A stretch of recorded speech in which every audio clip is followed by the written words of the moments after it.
السلام عليكم ورحمة الله وبركاته. دمان شعبي الصوماليات ميل والبوجوكتان سو دوادا وولالكين محمد علي سو دوادا هلا شرقريو حويه ودن بيان إدين هينا دمع كينيا هالكي وحمريان هلا شرقريو وركان وحساسي وانا ور مهمة قف كستو صوماليا دل كان اسكاله xogtaan inuu dhageysto ama uu maqlo muhiim bay u tahay xogtaan inuu dhageysto muhiim bay qof kasta oo Soomaaliya u tahay bismillaahir rahmaanir rahiim wasalaatu wasalaamu ala sayyidina muhammadin wa ala alihi wa sahbihi wa sallam maanta shalayto ayaa waxa Kenya kulan ku yeeshay kooxihii isbedel doonka magaalada Kismaayo iyo qubra oo u saaray dawladda madaxweynaha Kenya inay ka soo tala bixiyaan bal arrimaha cakiran ee amniga ee dawladda Kenya haysta ee xuduudda Soomaaliya ka haysto kadib taageeradii ay taageertay ninkan horgalka u ah ee Axmed Madoobe Uhuru Kenyatta wuxuu la shiray xildhibaano wuxuu la shiray qubro wuxuu la shiray dadkii aqliga u saaxiibka ahaa oo dhan uu wax tabayo dhan buu iskugu yeeray war albaab kasta u garaaco war waxaan helnay iska dhaafay waxaan anagu helnay iska dhaafay wax faa'iido ah iyo dawlad kale iyo dal kale teeni baa qatar ku jirto amnigeeni baa qatar ku jiro meelan aadnama haynee bal soo tala bixiyo Kenya meesha lagu fur lahaa ka soo tala bixiyo koox qubarada Kenyaanka ahaa oo wasaaradda arrimaha dibadda waqti badan ka soo shaqeynayay oo rag waaweyn ahaa waxay garwaaqsadeen bal meesha sirta ka qurunsan tahay oo ay dhibaatada ka jirto oo aqligooda ayaga uu siiyay ee magaalada Kismaayo ragga isku haya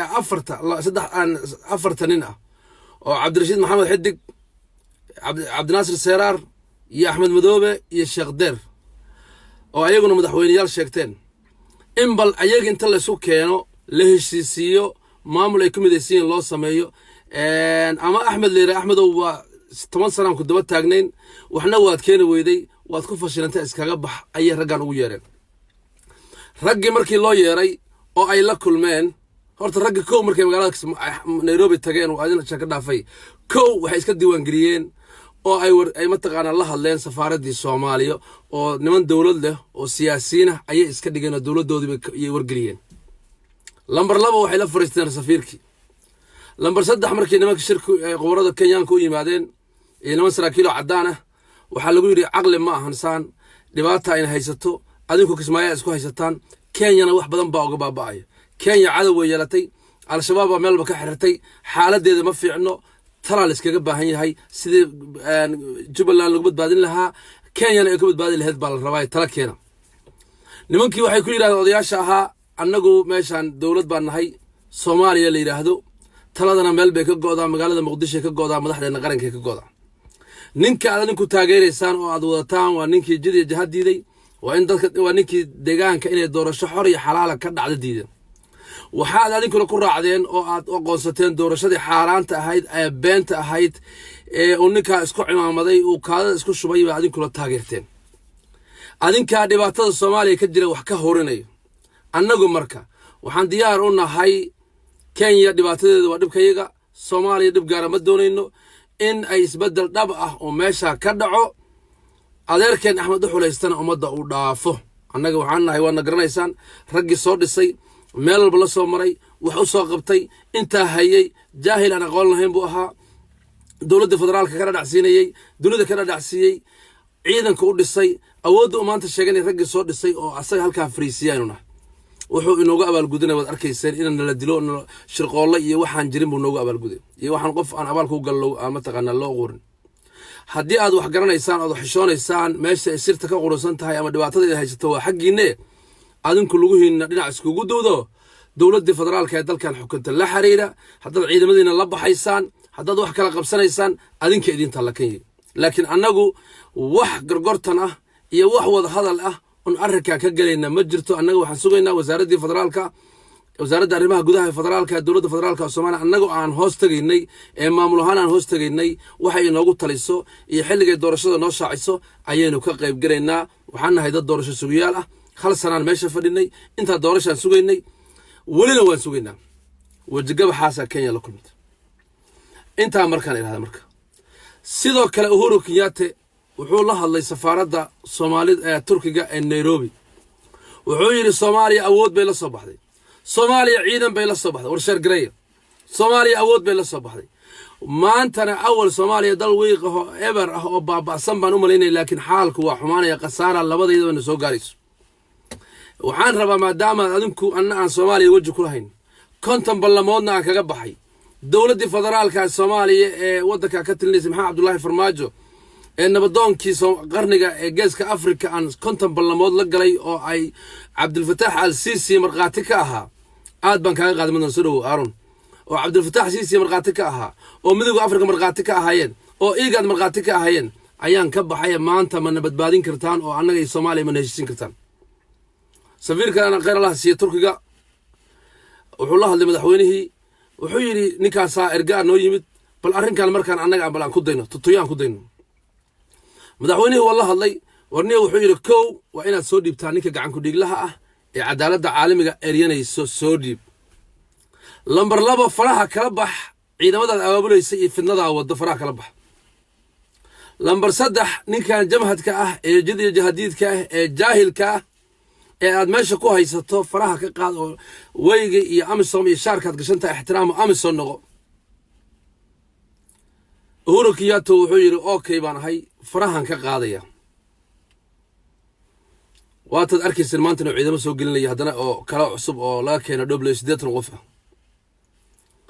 dabadeed madaxweynuhu wuxuu yiri in aad dhibaatada wado inta dhibaatada sii wadana anagu difaac baan dalkeena ka nahay u nahay ciidankeena waa diyaarsan yihiin intay gabadheed naga harsantana dalkeena waan difaacanayna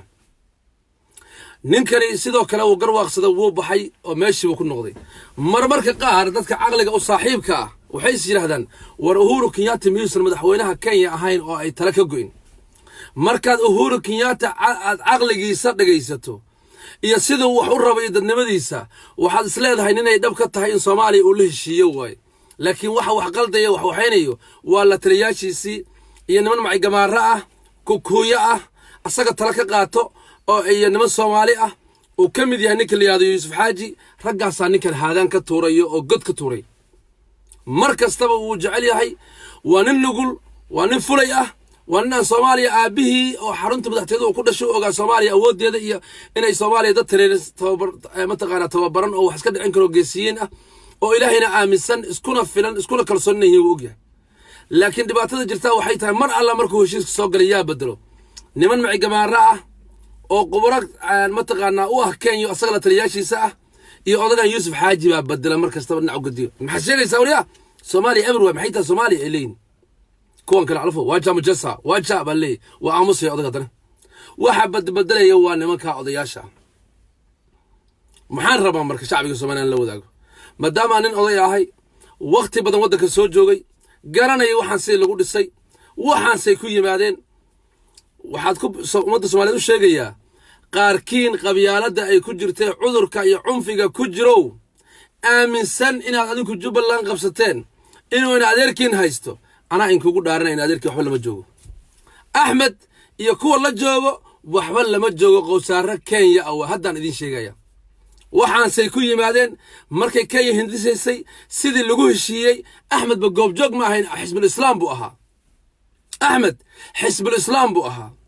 2008 baa la bilaabay Ahmed xabsi buu ku jiray markay waxaan qorshahan Kenya bilaabaysay yaa u geey qorshahan wuxuu ka yimid shirkad shidaalka qodo oo ay u soo adeegsatay Nicola Gandhi wuxuu maray Yuusuf Xaajina wuxuu geeyay Nicola Moi Kibaki line saas u xiran oo laga diyaar garoobo oo la dhistay way qorshaha marka Gandhi wuxuu xaqan ka keenay saxiixii Soomaaliya laga rabay ee Shariif Sheekh Axmed iyo Umar Cabdirashiid laga rabay iyo Cabdi Shakuur laga rabo keenay ay ninkii isku xiray waa ninkaas ee waxaan soo dhistay ayagoo waa ninka inta qaxootiga tagay oo dadkii Soomaaliyeed ee masaakiinta al-shabaab ka soo qaxay odayaashii inta aruusad qabaailaadka Soomaaliyeed Nairobi hotel dajiyay yiri madaxweyne Azaniya iyo doorta magacaad ka garanaysaan in dalkan Kenya in lagu daray in la rabay Azaniya bal caawa meel ay Soomaaliya kaga taala dadkeena wax qoro ee taariikhda akhriyo ee Soomaalida ah ee wax garanayo الزانية ماشي سوماليا كقطع بل إنو كينا الزانية وورقدي دردارن كأهيد وكدر دارمي مزي جوما كنياتا ويل كان دليبا كدر دارمي إن فهمتان اسكو دايا عقلي إنه حقلو قاركين وتقرويسان وأننا نلا الصعداء إن هذا كان بحيستو جبلاني بدلاني وبين بس شيء واحد عاد هيستان إيه واحد لجوكتان إيه واحد إذين يالله والله سنجرين بقول بلاش بعد كنا أقريسان بلاش بعد تركين أولين إنسان بلاش بعد علن كلن كوجا ذيك سنة يا وحبل لما جوكتان قوسار لو أذيك أنا يوم مركز سيد حنجد الروانة لطورة يوي هذا نيني تورتي دونيسا فذنا عندي جيل اللي بعتذر ذلك كان كذا عضي نينكي واحد صو أساسي سوماليا لو أذيك صدي وأنا اللي قوم عاوى بروفيسور غاندي أو عضو ذكرنا إنسان حلبان شيكتو أو هذا حمر نجوا كوحان معارض كانوا كجلو حلبان جد غاندي ونينكي اللي قدر صدق كوحية عسمرة أو شريف كأوراعي halkaasay Kenya u dirsatay xildhibaan buu soo noqday wasiir baa loogu qasbay waxaas oo dhan Kenya wadatay oo shariifka loogu dirsanay Sheekh Shariif Sheekh Ahmed markii madaxweynaha laga dhigay wadantii lahaa waa laga gaaray Gandhi muxuu sameeyay wiilashii qaxootiga ahaa ee masaakiinta ah al-shabaab ka soo caray xariyaha dhadhaab iyo Kakuma iyo Fajoogu arooriyay xeero la maangal yahay tababarka dugsiga warkaas si fiican u dhageys waa xasaasi waa taariikhda dalkiina hala sheer garayo warkaasi waa xasaasi qofka qaarkiin waxaan rabaa waxa aad maleynaysaan ama aad ku riyoonaysaan inay beentan idin sheegayaan dhalinyaradii qaxootiga ahayd oo al-shabaab ka soo caray qaarkood Kismaayo ka soo caray iyo kuwii xeryaha ku dhashay ayaa la qoray xero la maangal yiraahdo ee tababar siyaalo agteeda la geeyay lagu soo tababaray ciidankaasi waxay noqdeen 4700 oo askari saraakiil gaajeysan oo qadahaysan baa la ka haystay waa lagu shaqaystay odayaal waa lagu shaqaystay magaca ay markaa ku dagaalamayaan wuxuu ahaa magac la oran jiray azaniya oo ah Kenyaanku ay aaminsan dhulkan in la yiraahdo azaniya sida hadda Mombasa County iyo Azania County ilaa iyo Kuya Barrow si fiican warka u fahma dabadeed ciidamadii baa dalkan markii laga saxiixday warqadihii oo memorandum understanding wixii beenta ahaa oo Cabdishakuur loo dhiibay oo iska saxiixay oo Umar Xalweysan xogaaga lacagta uu ka qaatay Shariifna xogaaga qaatay ciidamadii Kenya iyo ciidamadii KF nimankii Soomaaliyeed dawladda loogu Jubbaland maxay Azania ay lahayd baa dalka soo galay doobley bay qabsadeen Shariif oo hurdaya soo istaagay markaasuu Kenya raalli kama dalka soo gasho waxa daba istaagay oo kaaga hadlay way qoran tahay YouTube-keena ku jirta qof kasta oo Soomaaliya uu dhageysan karaa waxa kaaga hadlay ninkan ra'iisul wasaaraha uu ahaa ee Cabdiwali Maxamed Cali Gaas baa kaaga hadlay oo yiri annaga Kenya baawar sameyn labadooda kee mas'uul ah kee dalka mas'uulka ah kee la waxay kee la doortay bal fiiri meeshaan gaarnaa inii sheegay ummadda Soomaaliyeed saasay Kenya dalka ku soo gashay Kenya maanta marka oo ay dalka qabsatay Ahmed oo cararay asagana oo al-shabaabka ka soo cararay oo meel yaada maxay ahayto waxa la yiraahdaa meel ay qolooyinkan hadda ay degan yihiin labooyinta ka ah la jambuulo meel yaada joogo qaxooti ah baasna xoogaa loo yabyabay oo ciidan ah 100 iyo 200 waxba rasaas loo siiyay asna sidii uu ku soo galay dhoo afmada waa la iskugu yimid ciidanka marka TFG da ragga wata war ninkan Cabaaska nin kulul la yiraahdo ninkan hadda Ismaaciil Saxardiid la yiraahdo hebel ragga noocaas ah ciidanka wato dabadeed markii meesha la gaaray baa sheekadii la bedelay oo la yiri nimankaas beesha hebel ah ee halka ka soo jeedo ma ogolaanayso damaca Kenya inay yeesho damaca Kenya inay yeelaan nimankaas saraakiisha beesha ka soo jeedaan ma ogolaanayaan damaca Kenya inay yeelaan arrinta hal la dabagadiyo ciidamadooda hal la baabi'iyo Ahmedna ciidan hal looga dhigo Ahmedna ma taqaana hal boqro asan waxba kala ogeyn oo dhibaataysan maadaama uu nin gowracan yahay geed kama waabanay Kismaayo kugu celinayna hal yiraahdo asaga hal lagu adeegto asaa waxaysan Kenyaati oo Gandhi ba u yeereen waxay yiraahdeen Gandhi nin baa nin aaboon baa haysanaa ninkaasaan ku adeeganaynaa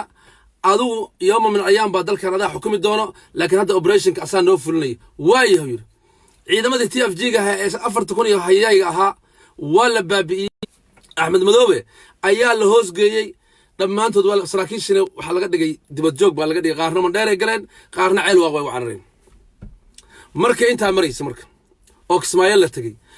waxa markaas arrinka operationka manager Kenya uga ah ee mas'uul uga ah wiil uu dhalay odaygii la oran jiray Yusuf Xaaji ayaa operation manager uga ah markaas odayaal waxa lagu arooriyay airportka magaalada Kismaayo Ahmed Madoobe madaxweynaha leh waati aydan shanta madaxweyne la doortay Cabdi Baaley hebelo baaste Barreiraale groupkaas oo dhan ay madaxweynayaal doorteen Kenya haddana waxay tiri Ahmed waxbada ku bilow annagaa garab ku siinayna axmed markuu xabadda bilaabay oo dalcaddi cormalaha ka bilaabay waa la soo cayrsaday ciidamada kenyaanka aerobortka joogaa soo galay dadkii soomaaliyeed ee dagaalamayay ciidanka xoogga xabadday ku bilaabeen wayna khasaare xoog lahay ciidanka xoogga dalka soomaaliyed gaarsiin dagaalkii weynaa ee bariiraal iyadana u dhexeeyay waxaa dhacay axmed madoobe si xun baa la isu laayay markii axmed la cayrsado laga adkaadayba haddana waxaa soo raacay ciidamada kenyaanka kenyaankii baa 2 maalin lala dagaalamayay maalin saddexaadna dagaalka waa laga baxay markii halkaa maraysay marka axmed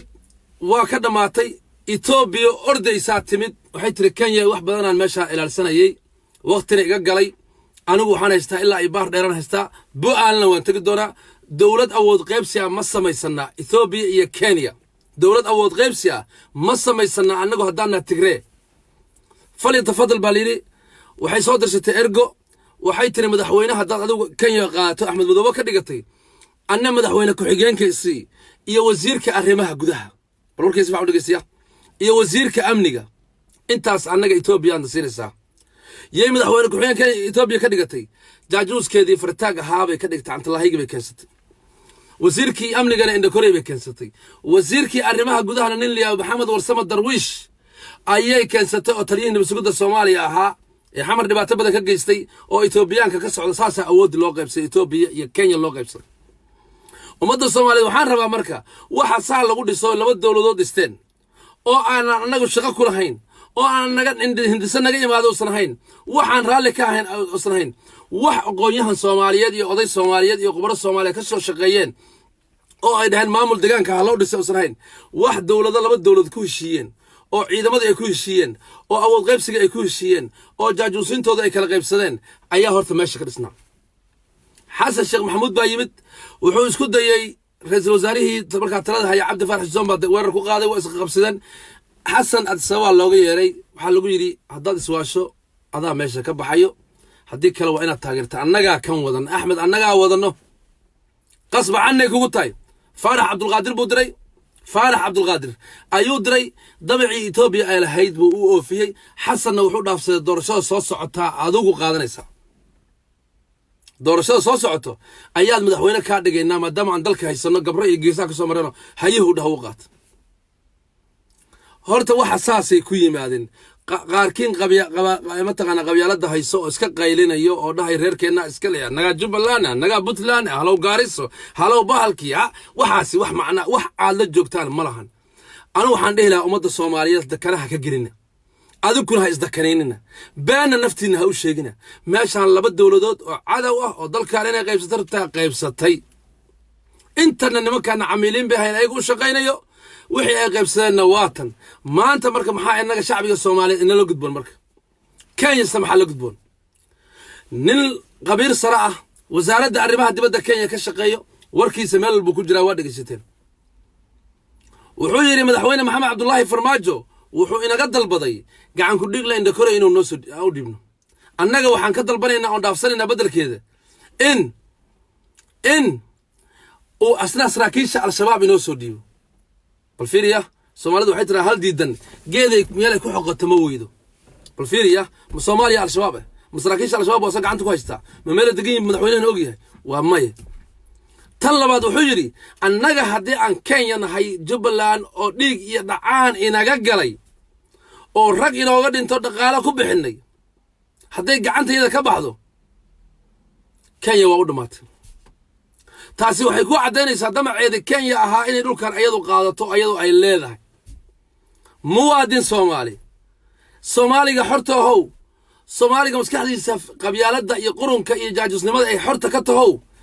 ma adoo maanta nool oo dunida jooga oo soomaali ah ayaa dalkaagii inaad kenya siisa raalli ka tahay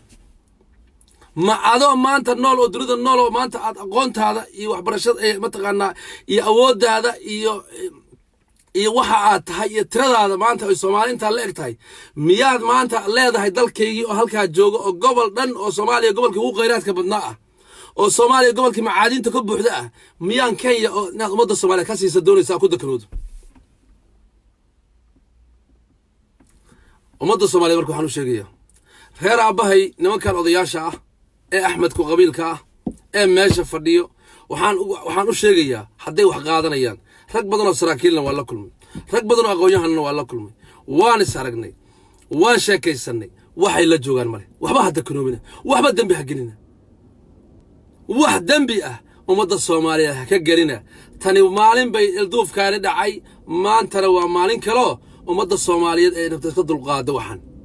wayna naga go'an tahay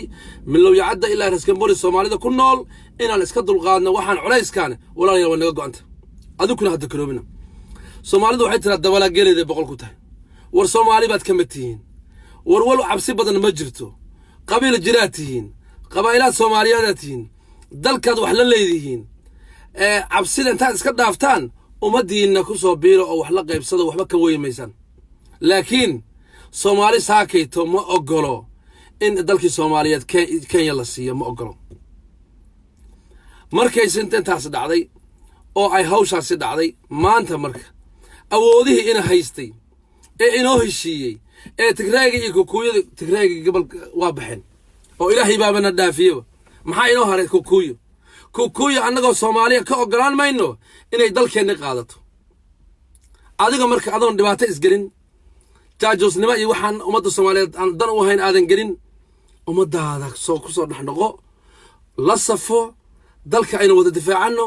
cadawga aan ka wada difaacano waan naga badan yahay ummadda Soomaaliyeed waa ka badan yahay dadkaagana wax ka weymaysid qabiil Soomaaliyeed ku qadaya ma jiro waxba walwalka intaas ka dhaaftaan kuwa indhakore ku jifada how dadkiina ku soo laabta kuwa Maxamuud Sayid ku jifada daba socdo saddexdii labada how dadkiina ku soo laabta waxba ka weymaysan kuwa lagu dheero la socdo dadkiina ku soo laabta kuwa Axmed Madoobe la socdo dadkiina ku soo laabta kuwa Darwiish iyo Timajirac la socdo dadkiina ku soo laabta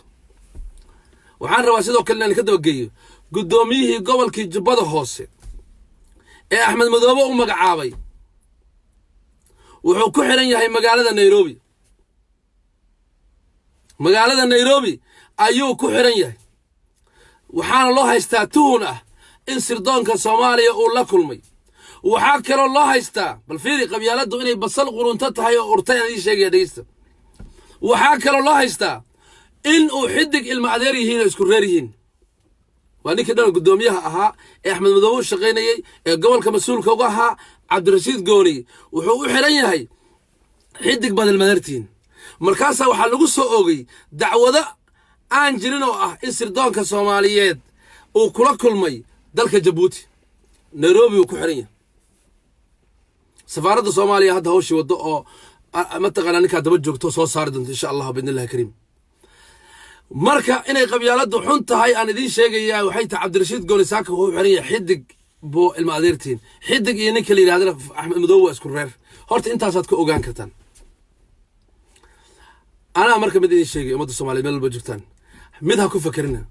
أحمد يجروب كان يوحنا ما في هذا دلك يبصدي لا سوكريستي دلك الصومالية وكقدمات دلك الصومالية وكقدمات مصلحة الصومالية موضا حيث ضد اللوسيبي ويبحيان وقبل سيد عيو قبل سيد عينا هذه كنت تجد هوجس إنه الراعينه دتك إنه كسر حر النقطة إنه إلهي إذا جعلها وإذا عدينيسو ninkaasi firi inuusan asna awood lahayn xoolana haysan sharafna haysan khaayna wadanna ku suntan yahay meesha maalintii la keenay oo Kenyaanka soo kaxayeen oo awoodda wanta ay wateen ay keeneen bay 5 kilomitir buu joogaa waa dhagax jibiska iyo aeroportka ma dhaafin meel kale ma gaarin meel kale uu gaaray male ciidanka iyo waxaan diyaaradahan iyo waxaan u soo waxaynaya magaalada ugu dhow ee Jamaam ma qabsan karo جرم ما قبسن كرو كبسوا ما عادي كرو وحصل السياسة باللود ده إلا حرية لما رهبين وأيو قبائلات كدجان كدجان أودي وويق ميسو حدوتي أحمد وحنا قرية وحنا مش ما تقعنا وحبك أهين مرة دي بقى على الحرية هدي جرب الحرية هدي ساكو الحرية والحساب تم يا ميسكو هذا كان سكون سيد ذلك أود الأصابعين أيو عكت مدح كساري الشباب ها هيستو عنك معي هاي حرنات دانتا كان يا أيوة عشتنا وشدال كماشى اللي وش جاي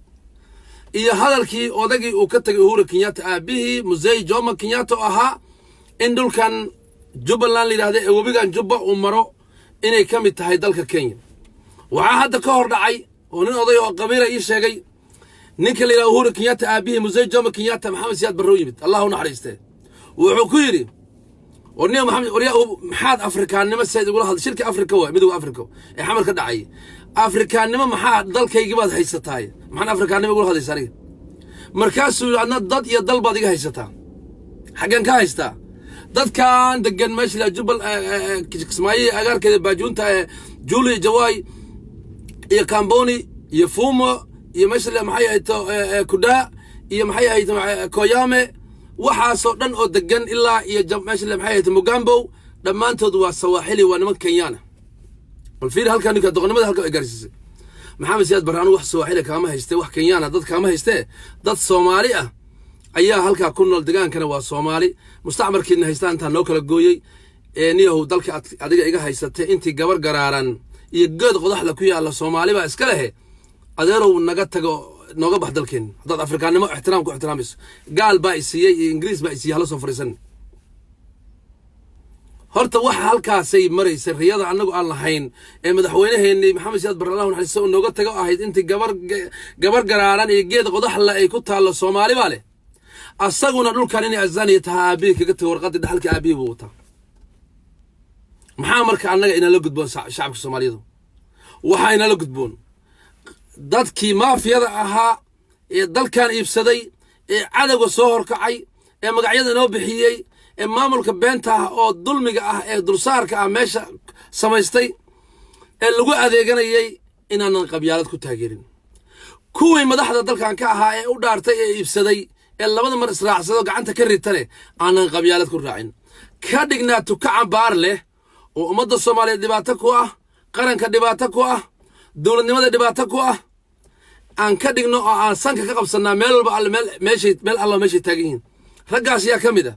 عمر عبد الرشيد با كمده شريف شيخ احمد با كمده حسن شيخ محمود با كمده عبد الولي قاس با كمده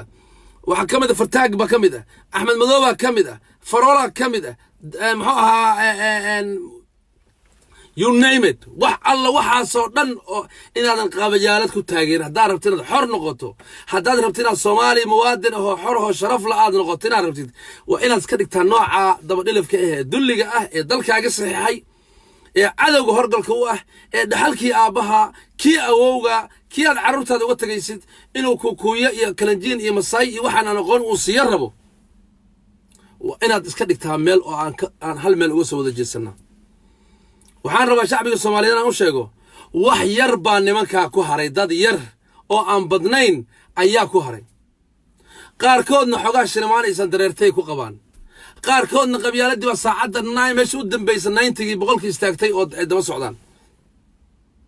soo kama wanaagsano in mid wanaagsan oo dalka iyo dadka wax u qabanayo oo aan dalka iibsanayn waayo haddii dalkan laga iibsado xageen ku noolaanayna bal noo sheega caawa ilaan qof walba dal buu leeyahay ummadda ilaahay dal bay leedahay adduunka waa dalale nin walba ilaahay buqcad buu ilaahay adduunkan ka siiyey annaga buqcadaas ilaahay naga siiyey inta kale cadow iyo gumaysta naga kala goostay inta yartoo 7 ay noo soo hartay 7kii hadii nagala gato xageen aadayna xageed ilmaha ay geysanaysaa xageed gobonimo ku noolaanaysaa xageed kula noolaanaysaa gobonimo xageed sharaf ku noolaanaysaa waxaan rabaa bal inaad dib inta fariisato fakirto oo maskaxdaada ka shaqayso war buqcadan yartoo 7ka noo hartay Soomaali inteeda kale waa la kala qaato cadow waa inaga kala qaybiyay intii yareedna hadii la qaato qaarna Itoobiya laga gado qaarna Kenya qaadato maxay inoo haray حاجات المها يجيسنسا حاجات حريته ونورانسا نين نضل هين نصب نين نضل هين نصب ما نصبيات هذا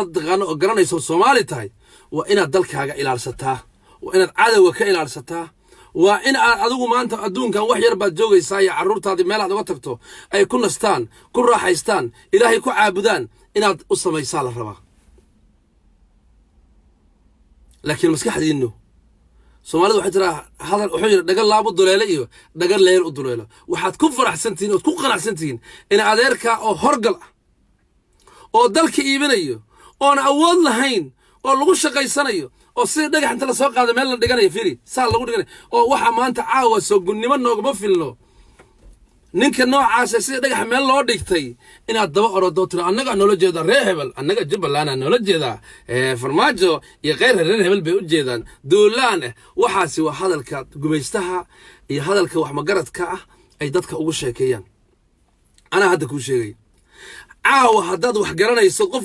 Soomaali ah tahay oo in yar oo dameer ah kugu jirto ninkii kuuyaha ahaa ee la taliyaha wasaaradda arrimaha dibadda ee Kenya ee qabiirka ahaa ee wasiiru dowlaha Kenya soo maray كينيا رجع مسكح ذو يتردد كجوده هذا الكوكو هذا يما إن هذا حقوق هذا تأهيد أو عاد متقنا يقيسته أو واحد يسلوك إسكدكته أو عترته يا الله والصومالي إلهي وكو توبك يعني إلهي وهد وحي عن كل رسالة دم الله يقع فيه والصومالي وانو توبك يعني ورماشان ما أنت نك أدونك أفريكانك مدوغا هذا الكوكو هذا يقول أنك جبلان دقالة يديك بناقلي مكبحينا ما نكتجينه إلا أنه دنت عن لهن أنجارنو ورمساسات هذه السائنة الدنيا كل نولات مساسة شرف كلها مساسة كرامة كلها مساسة إيمان كلها حقيه سو أدونك أنتوا قف كل نولا أنت وروح نولان يسدوا مال ما يروي وأدونك وحلو حساب تما ويل كيسة دم بالو حساب تما ويل كيسة كلو جميسة أفريقيانا وسيق جميسة نيو إن الدنيا كاجا تكتمية دونيسة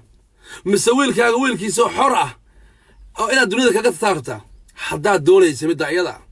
صف كان ولا راها الصومالي ده من نمط أمد الصوماليات قرن كان لقود دفاع عيو كل صابر ولي جد بوحنا ويجري جرين دور ألف ويجري جرين مال والبيج حل كستي جرين حل قال السمن إثيوبيا على قد قال لهم إني كوا صومالية هراديها أمد دولة الصومالية كعاي وكم ده جيري نكى يغنى دير أنا بفدي راجع ذاك سو عيني كلس دولة ديني ذاك سو عين كوا هرقلوها كوا هو عرري ما أنت الله بدي بنتاجنا وعن روينا نكوب بشارع الشعب الصومالي ذو مدحدي قرن كادود إلهي إذين كان أو الدورتين كينيا ويكاتكات دلكينا وين كجحريس دلكيني كينيا وين كجحريس waxa markaad aqli leedahay oo aad garasho leedahay oo wadaniyada kugu jirto in yar oo damiir ay kugu jirto de ogolaan maysid waxa aad maraysid waa kitaab quraan ah oo aad leedahay waxa igu wallaahi ah igu billaahi ah in aan dalka iyo diinta aan ilaalinayo dalkii aad ilaalinayso waa iibsatay aw dhaartaadi dalkii aad noo ilaalinaysay soo taad iibsatay ma kuwa marka dhaartii wa alaykum asalaam walaashay manasudu kuwa dhaarta inoo dhaarteen hala sheergareeyo inoo dhaarteen dhaartii ka dhabeeyay oo ilaahay aayadihiisa ku soo dageen dhaartii ay dhaarteen waxa rag ah kuwa ilaahay waxay la galeen ballantii ay ku dhaarteen ka dhabeeyay ayaa rag ah rijaalun sadaquu ma ahadullah alayhi waxa rag ah kuwa ilaahay rajadii ballantii ay la galeen oo hortiisa ay ka dhaarteen oo kitaab aad ku mareen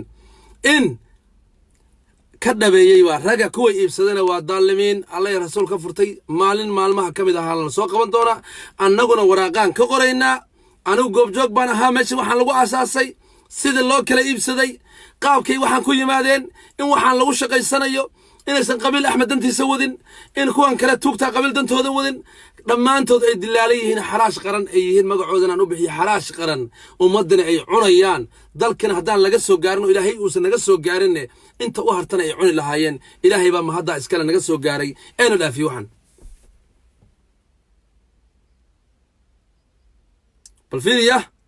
بالفيري قف كمركه Soomaaliga adigu waxaad ku faraxsantahay midkan caytamayo halka wax ku soo qorayo inuu adeerka horgal ahaado oo boy ahaado oo lagu shaqaysto oo wali rag waa isu leelaaye Afrikaan madow ee ugaali cuno ee adiga ka fool xun ka diin mataqana ka diin xun inuu adeerka ummadda Soomaaliyeed dalkeeda u qaadad raali ka tahay oo aad ku difaacayso qabiilnimo ku difaacaysa waxaan leeyahay qof nool batide qof nool markaa tahay ummadda soo hor istaag laakiin qof nool matide damiir laawa tahay waxaan arkay nin sheeganaya safiir oo dawladda xasan maxamed safiir u magacaawday dawladdan markay timidna safaaradda laga soo ceyriyay markay shuruudihii safiirnimada aan soo buuxin shuruudihii safiirnimada iyo aqoontii iyo diblomaasiyaddii aan midna ka garanayn ee dadka la iskaga dirdira meelaha ah ayaa maalin dhawt Nairobi ku hadlay Ahmed Madow difaacay Nairobi fadhiya fiiriya Ahmed Madow difaacay wuxuu leeyahay Ahmed Madow umba u soo haray Kenya wata asaa dalkan iskale Kenya dhiig baa ka galay dad bay ku leysay dad baa uga dhintay kana tagi mayso waa nin aqoonyahan sheeganayo safiir baan dal u ahaa dhahayo oo ummadda Soomaaliyeed xil u hayay oo matalaad u ahaa oo dal u matalay oo diblomaasi ah ayaa waxaas la soo shirtagay damiirkaaga marka hadduu nool yahay oo aad qof Soomaaliya tahay wax yar oo Soomaalinimo ay kugu jirto damiir kugu jiro waxaan leenahay waxa aad ku socotid iyo meesha aad u socotid meel adiga iyo ku waxa dhashay iyo dadkaaga iyo adduun iyo aakhiraba sharaf ku ma ahane ummadaada u soo toobad keena u soo noqo waxaan rabaa sidoo kale inaan idin sheego kuwa Axmed Madow ku washay Sida Axmed Madow ku hayo oo ninkan waa la xanuunsan Iran iyo groupka la halmaala ay ku jiraan أحمد عاو أنك تاجر لهن والراعي لهن أو تاجر لهن أو قرب يستاجر لهن هادو مصلحة صومالية وذو هادو إن الصومالية الصقح يلدون أو عن ضد وحود عين أو دور ذكر وحود قاعدين هادو يهي أنك تاجر لهن قرب يستاجر لهن لكن أحمد وأن الله سواء ذيك صدي ضل كان اللي قاتل الربو لقو هنتي الربو لقو بابي الربو ومد الصومالي لقو جماعة هرجل لقو شقي سنة عن حرهين هذا عاوة نيته وكنول يهاي يسيده وكنول يهاي يسيده ويهاي ندي شيء قاعد يست هذا ده حجرنا يسمى رجع السجا ودو هذا هو أيان أنا ولا حريري وأصاحب له ودبل جوجو أفمدو جوجو إسماعيل جوجو قربها جوجو وحي شيء أحمد إنه سنرال لكاهين إنه أرسي جوجو ماشان وسنرال لكاهين والله قصبي والله عدادي وليبا نك وزيرك أرمها الدبادة كينيا أرمها وزيرك أرمها الدبادة كينيا منك جومو سردون كينيا نك أسر رياء ويمد أحمد وركا جوان هينا وصعتها تاني هبا وحان لوغا بحي العق يدقالو عيدا أسكر كمنانا هان لوغا دبتي دانتي آن لهين كمان نقارين وانكو عنقابينا أدا أمقن حداد كعرت ماشي مانتا لوغا عرت أنك مركا شرط تبرلعانتي المقصود دفاعني قرم مقصوصيني دا كنا مكو قلني داد مكولا دررني آدنا ما بحي كرتا الوير الله سار ربنو دمع كينيا ديريسا هورتا نيكا ساسو كفر ديا ونمدح فرش الله يستو وآن حرهين نمدح فرش الله يستو وآن حرهين وحان أرض يا وحان بقبقة يا وحان وحيسنا إنسان كينيا يضد كان منا إيش الصومالي قلنا حي واحد وقريسا وهو كينياتي الصقع كينيا بالحدود بينات كمسؤول كهو ضل كمسؤول وقع أدوق المها جهرته ضد الفيس موجود كتلبع عيدنا سيستو عيدا ضل كذا كسر عرري حرام موجود كتعمل سكول وعيال دقين وحافظوا ضد وين كنا لي سكول موجود كتا الفيس موجود كتا وضد كاجا مكوبا بين كتا ودقنمدي وكسميي مقالده مندير حدود بي 1 حدود dadka la xajalo hayo Kenyaanka la xajalo hayo ma xaduuda bي 1 oo dad shacab ku nool yihiin ciidan soo fakaday oo dalkooda ka soo fakado la weerarayo xabad ah oo la islaynayo inuu dhufays uga horqado maatadii iyo caruurtii iyo iskooladii iyo guryihii iyo dadkii noloshoodii uga qod lahaa haduu qof caqli leeyahay ama Soomaali u naxariisanaya waa qayr mas'uulnimo waa doqonnimo qofka noocaas aad dugaashanaysaa ee dadkii asaga u gumaysanayay saa u galaya aadna wax ka raadinaysaa waxaan marka taa ku soo xoorinaya marka reer aabahayow kuwa Axmed Kureerka ahow kuwa Indakore Kureerka ahow kuwa Maxamuud Sayid Kureerka ahow kuwa Lugu Dheer Kureerka ahow waxba lama joogtaan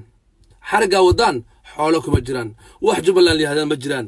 wax maamul meesha ka jira ma jiraan wax ummadda Soomaaliyeed isla ma jiraan ana adeerka waxa loo soo adeegsaday inuu ummadda Soomaaliyeed dalkeeda Kenya u dhaco inuu dhul Soomaaliyeed ka dhigo dhul Kenya kamid ah haddaad ku raacsan tahay adeerka ku raac marka reer baa uu kula had noqonaysaa intaasan ay aninka leeyahay markaan u soo leexdo shalay waxa dhacday marka xaaladihii u dambeeyay kacdoonadii Mandheera ka socdaan rabaa shalayta waxa dhacday ciidamo ashaamud ah oo la isku soo dardaray oo dhowr iyo 80 ahaa marba diyaarad 20 marba 20 dhobley afmadow qoqaani Ismaaciil looga keenay oo magaalada dhobley la keenay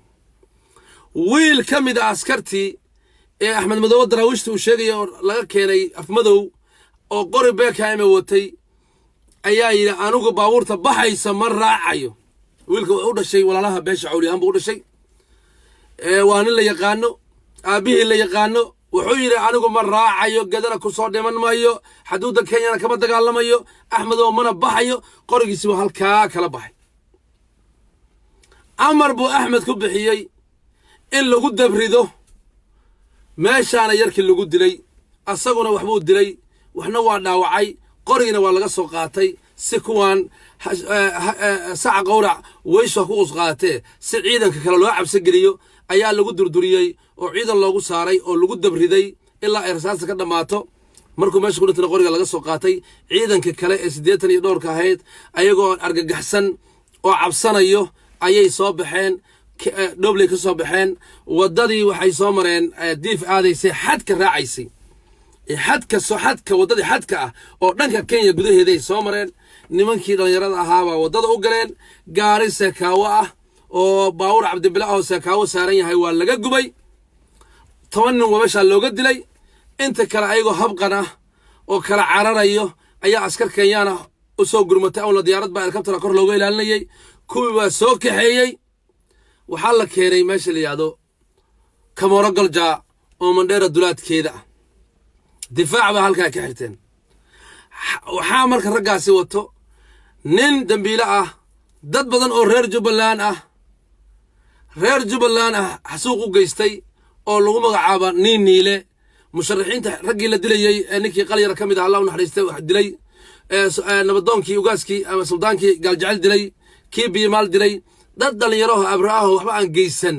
naksmayo hore ugu laayo oo jiila la yiraahdo ay cadaaladda caalamiga ay rinayso warqadiisa aan hayno iyo dambiyadu galaawad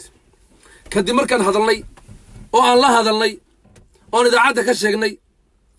dhalinyaro badan oo meesha joogo aan magacyashooda sheegayn oo ciidanka inda koray ah oo Mandera aaday oo qaylaad u aaday soo wacay warkaas si fiican dhageysta magacooda ma sheegayo oo raggi aan sheegay ilma adeer ay yihiin raggi anigu aan sheegay oo ninka dilay ay ilma adeer yihiin oo luuq iyo reer bulaxaawa iyo reer garbaharey iyo reer doolow ah warninka ma naga hubtaa ninka asaga ahaaba anigu waxaan ku yiri ninka waa ninka asaga ahaa waa nin niile waa gacan ku dhigna nin niile haddii aad mar labaad kuwa kale inuu sii laayo rabtaanne inuu dadka sii baabi'iyo rabtaanne haddii adinka idiin taallaa laakiin anigu dadkii aan qoraalada ka sameeyay ee Jubbaland dhibaatada ka geystay magaalada Kismaayo dhibaatada ka geystay ayuu ninkan kamid yahay waliba kuwii lagu filinayay hawsha oo dilalka qorshaysan geysanayo ahaa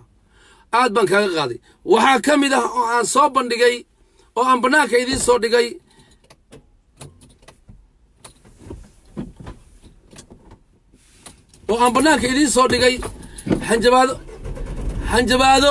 hanjabaado uu u geystay nin ay isku reer yihiin oo la yiraahdo Sheekh Deer oo u dhaartay oo WhatsApp-kan idiin soo dhigay page-kayga aad ka akhrisan kartaan qof kasta oo Soomaali ah magaciisa sawirkiisa ayadoo sawiran iyo hanjabaadihii wadaadka u soo diray wadaadkii oo mataqaana recording iyo ku sameeyay iyo sawir ku sameeyay oo screenshot ka qaaday baa inoo soo aan ka helnay waan meeshaan soo dhigay dhalinyaradii marka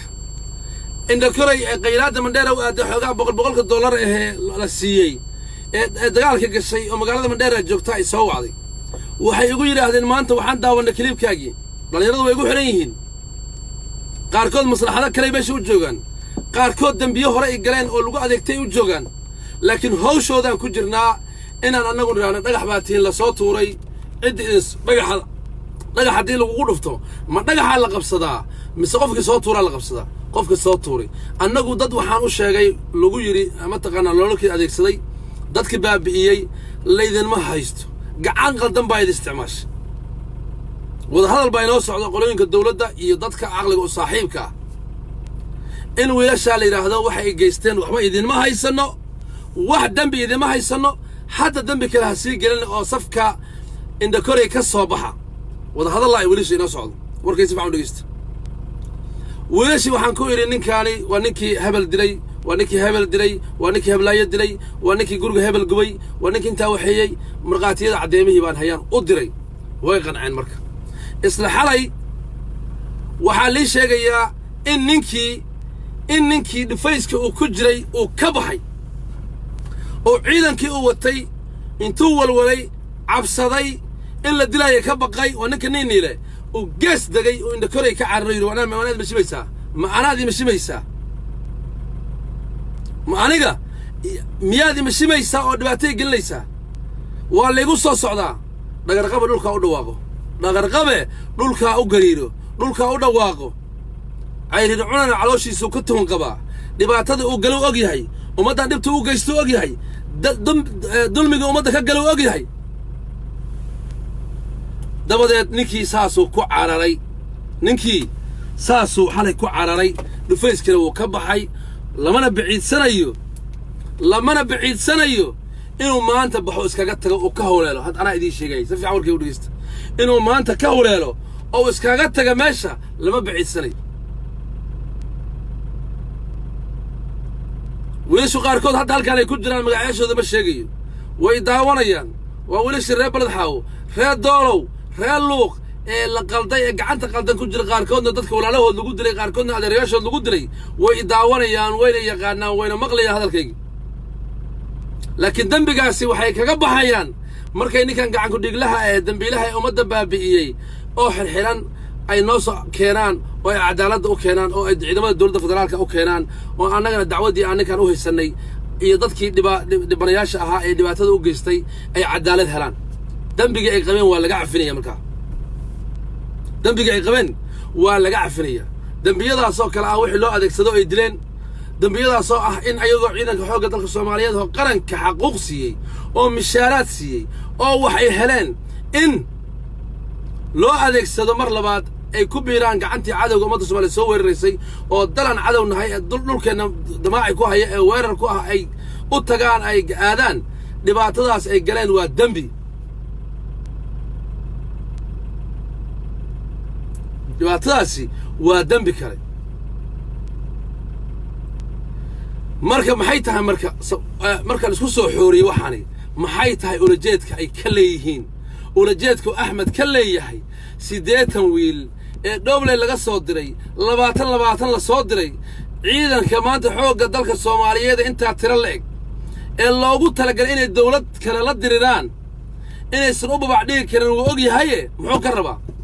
qayla gardhaweysa wax liyaad xana la arko Jubbaland waxa ku dirtay dawladda Soomaaliya ku dirtay beesha caalamka soo fargeliso waxa soo rabaa qayla gardhaweysay iyo maala yacni buu doonayaa in ay maartay ummadda Soomaaliyeed mar hore ay ka tagtay oo ciidan loogu talagalay inay la diraan dawlad liya Kenya oo dabaabaad wadato ciidamo haysta difaaci lahaa ayaa meesha joogay 10 wiil oo dhumaalaysanayso oo 150 wiil ciidan ay la diriri karaan meesha ma joogaan waxaadna ku garan kartaa arbaaxadii maallood ku dhacday arbaaxadii maallood ku dhacday ulajeedku Axmed Leey waxa way beesha caalamka ay ku soo baxdo qayla gardhaweysay een oogshido ciidamo meesha Jubbaland gees hal yiraahdo dadka isku dhamaanayo intaas u soo baxay wax kale meesha yaala ma jiraan inuu san waxba calaykum salaam caana kullu soo dhawo inuu san waxba kale meesha u oolin wuu ogyahay lii xajaad ba kaga qaas xagga soo dhawo inay meesha wax kale uusan ka helin ama uusan ciidanka la dagaalami karin wuu ogaa asna wuu ogyahay ilaahayna wuu ogyahay maxaa marka shacbigii reer Mandera ee qaylinayay ee masaakiinta ahaa ee la gumaysanayay ee ka daro dibidal hadda ay tahay wixii oo meeshii BB1 ay ka daran tahay Kamoro Galja ninkii yaqaanay Kamoro Galja waa meeshii dadka reer miyiga ahaa kuwanaba sara haystay kuwan maanta ay ka kaxeeyaan guriga sara haystay oo xabada aakaha ay kaga gabadaan dad reer miyiga degan xoolo dhaqataa degan dad masaakiin ah degan dad buulal u dhisan yihiin baa degan dad xabada xoolo fara badan baa ku nool xabadaha dad ay iska celin karaan ama iska xajin karaan kuma noolo aad iyo aad cumargada aad soo dhow hala sheer garay dadka meesha ka dagaal maanta ku nool ka dar oo dibadal maanta ay tahay meesha ay geeyeen waa meesha dadka reer miyiga ahaa tuulooyin carshaan ah xoolo dhaqato haddii lagu dul dagaalamo uusan qofna ka harin xabada kuwaanaba guryo sare haystay oo shub haysto xabada aakaha kaga gabanayay jiib wuxuu yeelaba kuwaasi aakahana meel ay kaga gabanayaan ay beeka amka ma jirto waa jiriya dadka baabaayan reer marka Kenya nimanka Mandera degan dhibaata haysto walaalahin culays baa haysto ninkii barasaabka ahaa ee qaylinaya Cali Robow ahaa ee dhahaya naga baxda Kenya naga baxda dhahayay tariihi sirdoonka Kenya soo wacay wuxuu ku yiri waja mujassa jooja ciyaarta lagu yiri meeshan dawladda kulada annaga meeshan ugu talagalnay ciidanka keenay wa alaykum asalaam wa rahmatullahi wa barakatuh soo dhawaada annaga ciidanka keensanay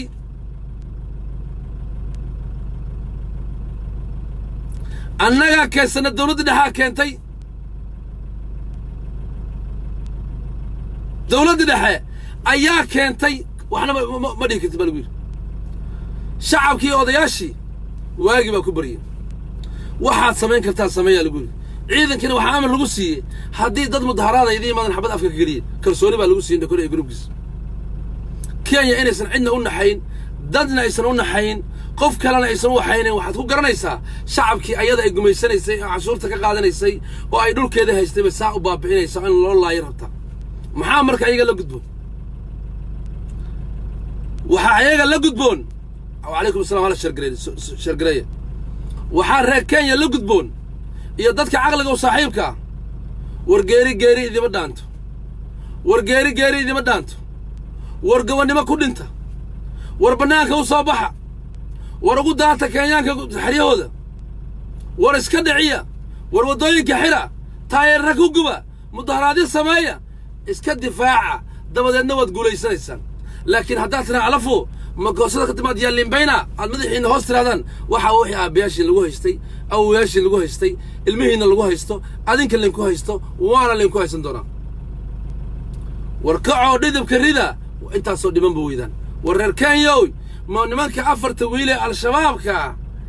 ee duurka ku dhuumaalaysanaysay aan baabuurta wadan ee meelaha lugeynayso ay dhiigga dhanan siiyeen oo cabsida geliyeen oo kala cayrsadeen miyaa maanta adinku inku dulgoodinayso waxay doonta in ka samaynayso war maanta soomaaliya awood leh garabkiinaad haysataan ana markaa soomaalinimaan u hadlayaa jirkiislahaye jirrid kama qoslo nin walaalkii doorsaday ilaha darajo siin waaye walaalkay oo dhibaataysan ma aamusaya marka soomaali ahaan baan u baanayaa soomaali ahaan baan ku hadlayaa maanta waad arkaysaan hooyooyinka dhallinyarada meesha joogto ciidankeenni iyo awooddeenni iyo qarankeenni iyo dowladdeenni baa soo noqotay garab baad haysataan maanta NFD guuxa hoose aad hoose oo faynuusta ah ka baxay bannaanka soo istaaga bannaanka u soo baxa mustaqbal mala carruurtiinni daawo ma haysataan biyo ma haysataan dadkiinni waa la caburiyo waa la gumaysto macallimiinta maanta wax ka dhigayay kenya ee mandheera adinkuna ahaataan ba ahayd kuwiyay noqdeen dadkiinni waxbarashada lagala dagaalamay dhaqaalaha lagala dagaalamay waa laydin gumaystay maanta inaad u oydaan adinkoo districti ah oo degmooyin ah oo county ah inaad tirahdaan aska maxay ahayto kukuyadii macallimiinta ahaa iyo kalanjiintii iyo jalwadii iyo wixii baa naga tegey iyo madowgii kenyaankaa naga tegey qarniga aad maanta joogtaan 21 century aad maraysaan waa laydin gumaysto aqoon baa laydin diiday nolol baa laydin diiday dhaqaalaa laydin diiday dad ma tihiin ka kaca fadhiga isxoreeya maanta aad macallimiinta nagala cayriyaa la soo istaagaysaan annaguna waxaan idin badaynay dad aqoon leh oo wax bartay oo nabad haystay ilaan ma tihiin dad la baabi'iyaa tihiin oo madaxa lagala dagaalamay oo aqoontii lagala dagaalamay oo caafimaadka lagala dagaalamay oo la baabi'iyo la gumaystaaba tiinba waay maanta gaarisa iyo wajeer macallimiin kenyaan ugu bahdeen waa dhibaatadii haysta wey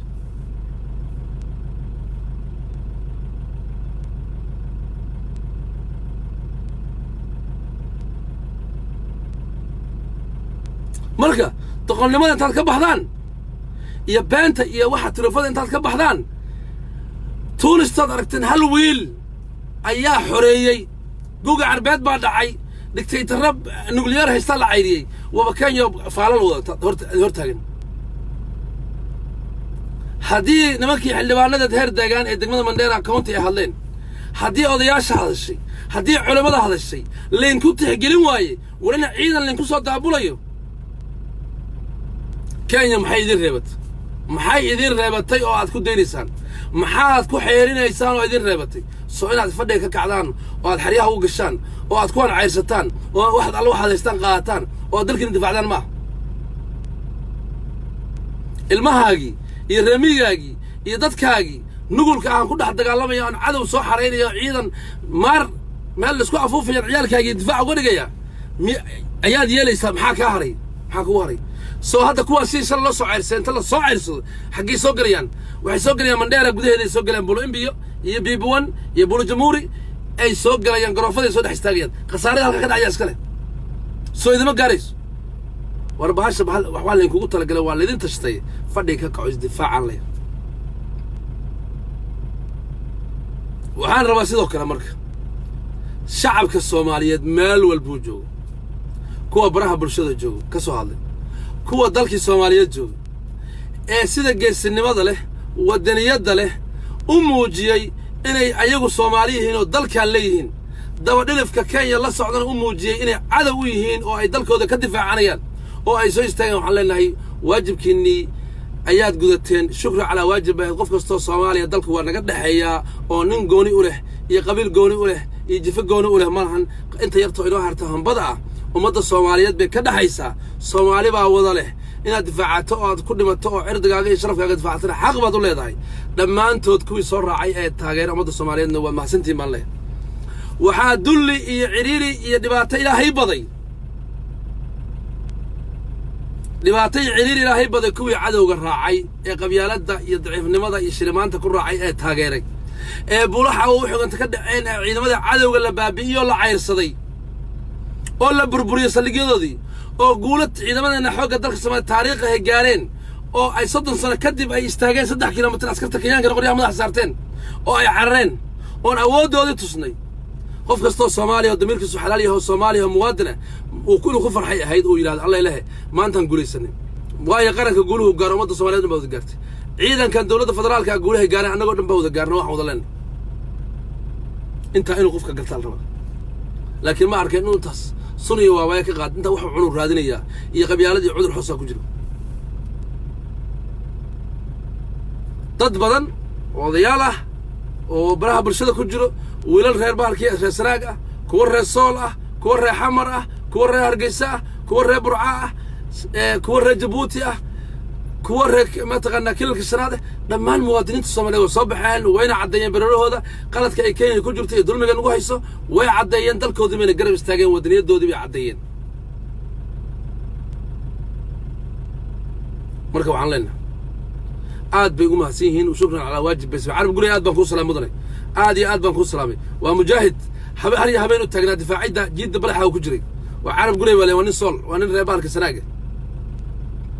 dadka wanaagsan oo caafimaadka qaba inaga badan dadka caafimaadka qaba ee dawladnimada jacayl ee Soomaaliyeed ee xorriyadda iyo mataqaanina ku noolaadaan jacayl baa inaga badan waxaan uma baahnin maanta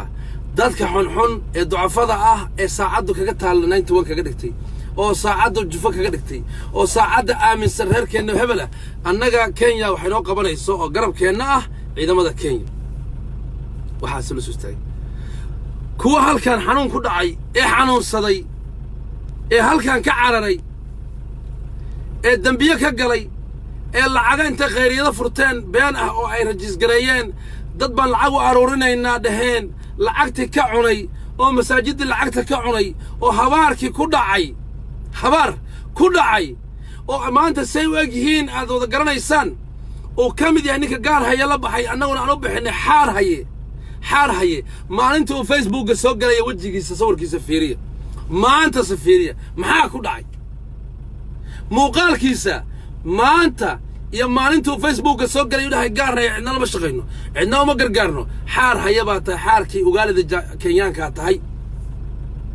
waxaan kugu filan bal wajigiisa ilmaade reyaal intaad fiirisaan live-kiisa hore maalinkuu bilaabayay oo aysan cuqubada Soomaaliyeed ku dhicin oo shahaada suur ka noqon oo san daalim ka noqon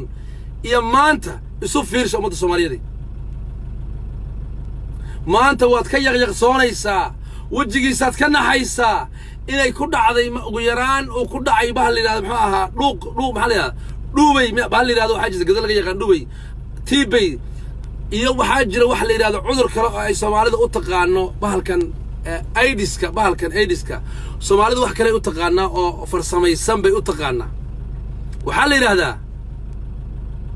maxay ahayd raggi odayaasha ii sheegay markii Soomaaliya la joogo dadku ku dhici jiray cudur waxa jira dadka ku dhacay baabi'in jiray sheegay magaciisa muxuu ahaa ee qofka baabi'iyo baa hal mar wax alla wixii saaranba ka baabi'iyo oo qofka tintiisa baabi'iyo oo timaha ka hoolo oo wajiga jirka baabi'iyo oo hilibkiisa rido caatay waka ilaahu afka ka gon Umarow caatay inuu ku dhacay ma ahayn ninka caatay inuu ku dhacay ma ahayn ninka ilaahu dad wax kale u maleynaysa cadaabta geli waa ninkaasi waxa isku raacday xoolihii xaaraanta ahaa ee dadkii Soomaaliyeed iyo masaajid firi war ilaahay baan idinku dhaariyay ninkii baytullaahi ka xishoon way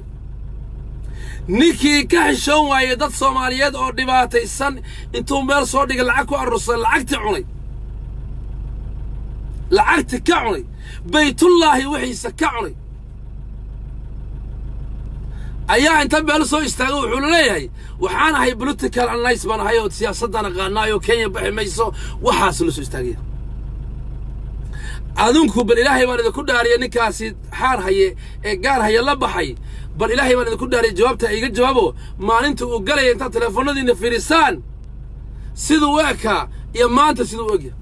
cuquba ku dhacday ara ilaahay baa ifka kaga soo baxday masiibadii iyo dhibaatadii uu galaa ka soo baxday shahaada suurnimadii ka soo baxday xoolaha masaajidka baytullaahi uu cunaa ka soo baxday xoolaha sadaqada umadu waa aruurinay iskoolaan furaya beenti uu dadku ka cunay baa ka soo baxday qaladkii uu qarankiisa iyo umadiisa ka galay isku dirkii Soomaali uu ka dhaxgeystay baa ka soo baxday وكساو كذا يحلل يعرف قللي يأفك قللي يدوحي يدعانك ببابعي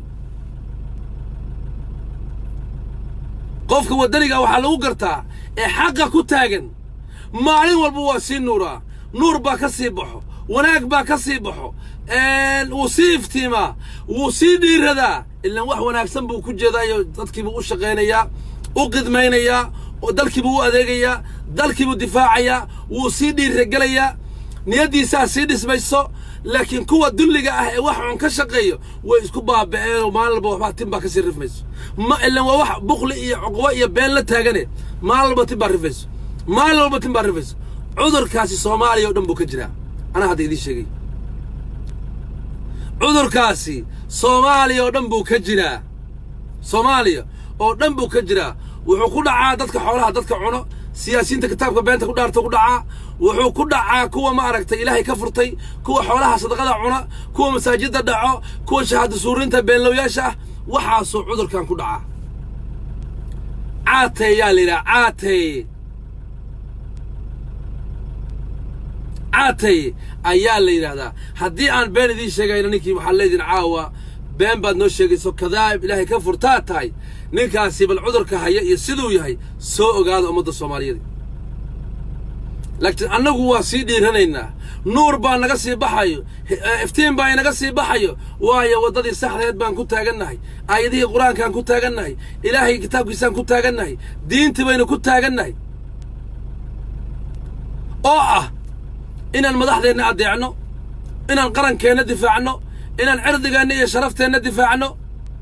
انت سوى الديني قف قصة مسلم والصومالية واجب يكوتها ما صومالية وحيلا ذهي ضد عاي وود اللوبة قفك ضدك عايو وود اللوبة على الله كالصبح ضد إفكا لو قويا قفك على الله كالصبح ضد عاي وود اللوبة إلهي باد اللينيو وكيف كي يقول تبت بهاشي وحاسا انت ميل سو استاغ امته شيغيه ور مساجد كلaahi wad dhacday gabdho masaakiin anta meel ku arurso sawirtay ila adduun kan Soomaalidu way baabaday Facebook balaayo keenay dadkii Soomaaliya waayo qof walba isbaarada waxaad u qabtaan adduunku waxa ugu dambeeyay Soomaalida wallahi inaan beeridii sheegin Soomaalida waxa ugu dambeeyay mid sheega hadda iga qaadanaysaan wiilasha isbaarada u taala u dambeeyay dad aaminaysan hadii kale وايا كتاب ما يسمى ندي ما يصدقن اسكود واحد دعي كلام دنبي اي halka dambi bay leeyahay wax ku dhaceen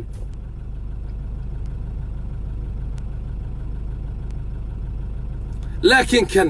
been buu ilaahay umadiisa u sheegay dad baan caawinayaa buu lacag ka arursaday lacagihii buu dhacay masaajidka ilaahay buu community ku qaadanaya way isku dileen waa laga cayrisay lacagihii buu dhacay بين بولا صفر يستي أمضي الصومالية نمن إلهي وصدري أو قدميني أو ضلك الدفاع عيو وعدو كدفاع عيو وأمضي متقنا حيران سوديني أو هوشي وضع أو قرنكي وقدميني أو وناكسن أو إلهي ضلك وصدري وأفلقات ده من إيمان لا تقنا عقبا كود على إلهي بكود عليه وكملها ما أنت تقن وعليه لانديرو وحاقف إلهي قرني لانديرو وحاقف سكوكرسون لانديرو وحاقه ninka dalkiisa iyo dadkiisa jecel aaminsan inuu Soomaali yahay dadka asaga u sharaf badan yahay oo u qiimo badan yahay aaminsan in Afrikaan xun oo maskiin ah oo daciif ah oo asaga ka daciifsan inuu gumaysan karo aan aaminsanin كاسا لانقاب دلا كان لانقابك وكان آمن سن ولالكي اسكو آمن ويكبغدين وكقب ولالكي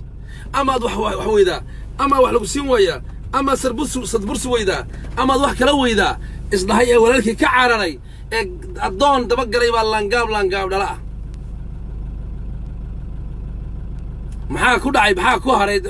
dabar cali soo maxaa guud muxuu ka nool yahay intaas guduudatay ilaa intaas dhanba guduudatay ilaa bismiha ilaa meel ba guduudatay maxaa u haray futada meel buu leeyahay maxaa u haray adigu nolosha ma adu qabtaa in la iska hadlo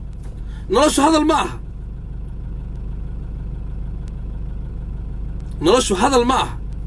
dadkan cuquba ku dhacday masiiba ku dhacday ilaahay bay mataqaan aydiisi bay beeniyeen ummadii bay isku direen qurun iyo qabyaalad bay ka shaqeeyeen cadow bay u shaqeeyeen dhiigii dadkay banaysteen daalimiin dalka gadanaya taageereen ilaahay baa cala ilaahay ku riday ruucba iyo balaayo alla ku riday hurdo qaarkood ma seexda habeenkii marka ninkii inuu qofka noocaas oo kale ee xaar haya inuu dhageysta rabo dib bal shalay iyo maanta ha u fiiriyo shariifka maalintii uu dambiga uusan gelin oo caadiga ah iyo maanta isu fiiri madaxweynahaygii hore ee xasan sheekh maxamuud maanta iyo shalay isku fiiri maalintuu soo istaagayay iyo maanta uu doorashada raadinayay maanta isku fiiri suu og yahay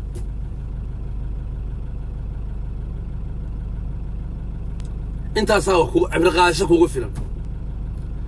ana marka intaas ayaga ka gudbaya waxaan rabaa marka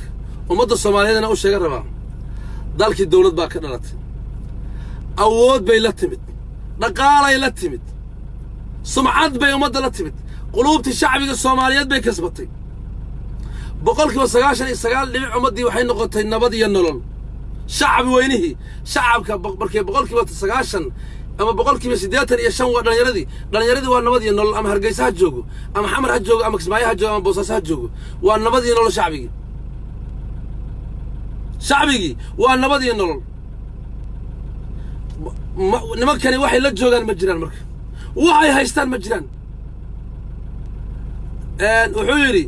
macnaha lay qarshaa mindiya laygu qali doono macnaha lay qarshaa ma doqon baan ahay macnaha lay qarshaa mindiya laygu qali doono oo ay doqonta shalay ku cuntay oo intaad waxaaga u dhiibatay si duufa ku heshay meesha ogaanta kaa tuurtay oon hadda la daala dhacayna dhibaatadii inoo geysteen saan lagu ogala baxno oo ay dhibtooda haddana haysato miyaan annagu caqli lahayna wixii baan ku laabanaynaa inta diririg dhaheen oo ay carareen ilaa fulixaantiisa ma moogeen oo ay iskugu tageen Istanbul ayaa la iswareystay ragga iskugu tagay waa Shariif Sakiinow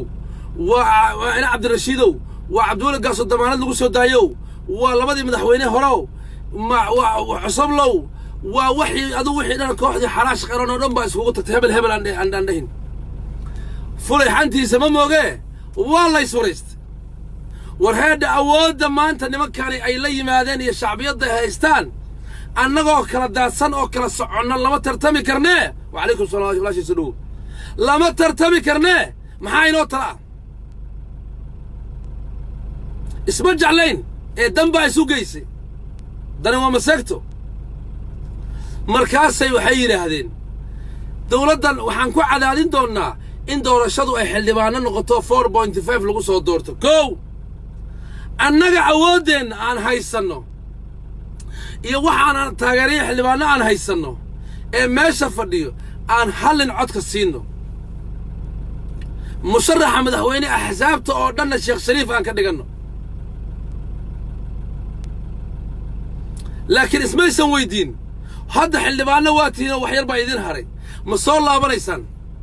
ummadda Soomaaliya xildhibaano ma ka helaysaan ma heli doontaan xildhibaano adinku in taageersan maamul goboleedyada ma ka heli doontaan dawladda federaalka ma ka dhaxli doontaan maxaa in kaga soo baxayo sumcadiina halkee gaarsan tahay qiimaha aad ummadda ku leedin xaggeed u joogtaan ismaysan weydiin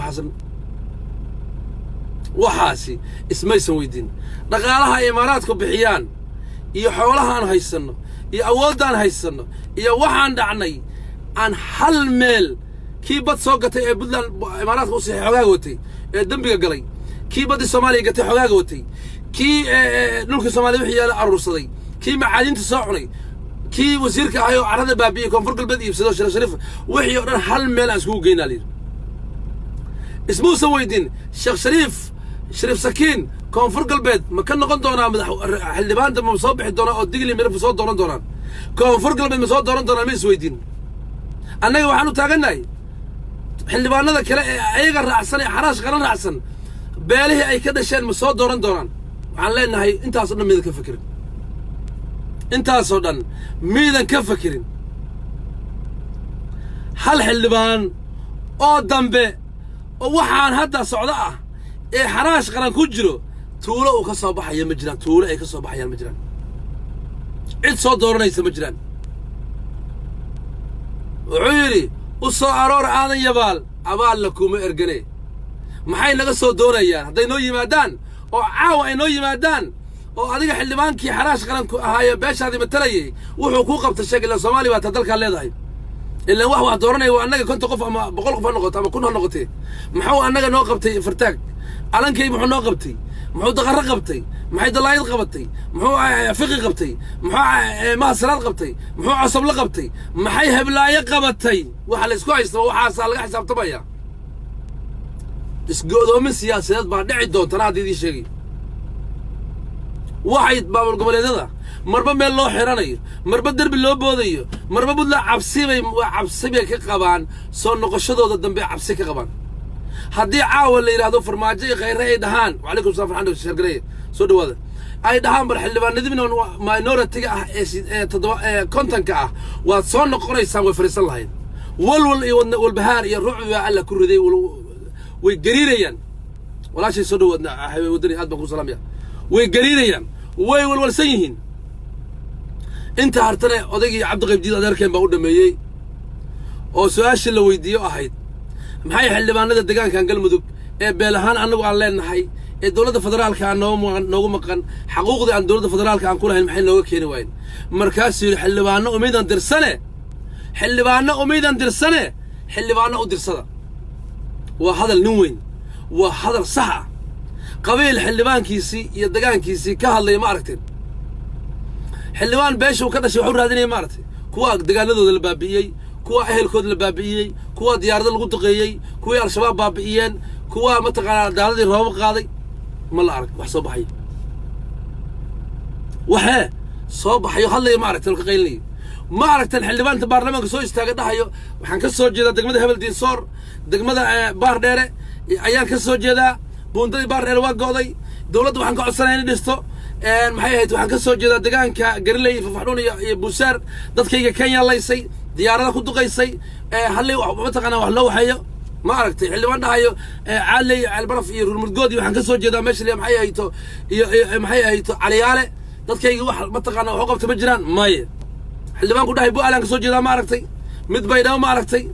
waxaasoo dhan nimankan caloosho shaqaystayaal dawladda kala Tigreega iyo Imaaraadku keensadeen bayd gobolkooduna waa dhacay xildhibaanada imaan doona la sharabayo waa nin reer walbaba ninka ay keensan doonaan nin wanaagsan aan maslaxada kale iyo dawladda kale iyo dara kale aan ku mashquulsanayn waxa dadkii deegaanka laga soo doortay iyo tuuladii laga soo doortay wax u qabanaya ee u maqan ayaa la soo dirsanaya adigu soo dirsanaysa anigu soo dirsanaya inta inaad fahanto isku day inta inaad fahanto niyadaada geli ayayaan waqtigoodii waa dhamaaday dulliga waqtigoodii waa dhamaaday daba dhilif waqtigiisa waa dhamaaday farxiid daar soo walaashay waqtigiisa waa dhamaaday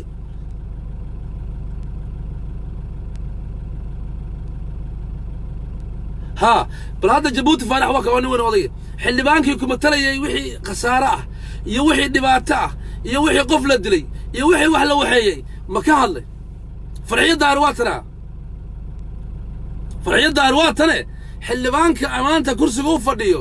oo hay'adda batalayo wali waa maslaxadii qoyskii iyo tuuladu ka yimid ma ka hadlay kama hadal